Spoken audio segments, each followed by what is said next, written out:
राजकारणात टीका टिप्पणी चालतच असते, पण काही वार थेट काळजाला लागणारे असतात। नाशिकच्या सभेत उद्धव ठाकरेंनी असाच एक पर्सनल वार उपमुख्यमंत्री देवेंद्र फडणवीसांवर केल्याने राजकीय वातावरण चांगलंच तापलं आहे।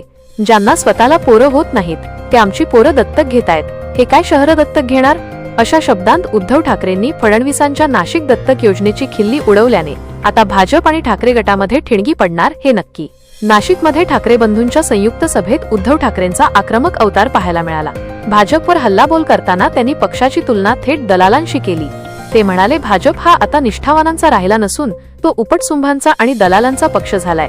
इतकेच नाही तर भाजपमध्ये बाहेरून आलेल्यांना डोक्यावर घेतलं जात आहे आणि निष्ठावान मात्र रडत आहेत, असं म्हणत त्यांनी भाजपच्या माजी आमदार देवयानी फरांदे यांना भरसभेत सहानुभूती दाखवली। देवयानी ताईंबद्दल मला आदर आहे, त्यांना आज रडू आलं कारण त्यांचा पक्ष आता उपऱ्यांच्या हातात गेलाय, असा टोलाही त्यांनी लगावला।